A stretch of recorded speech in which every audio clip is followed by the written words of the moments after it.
Very excited and privileged that we have such a great relationship. The reliability and their investment, and for them to have confidence in us, is reassuring, and hopefully by our boys putting on a good show each week is just a small way that we can repay them.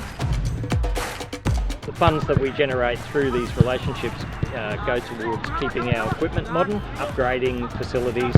We've got 1,000 young players here, and we go through a lot of equipment, so we do rely heavily on our support from local businesses in the community. So Unified Loans is a prime example of that, and we are strengthening our relationship with them from year to year, which is great to see.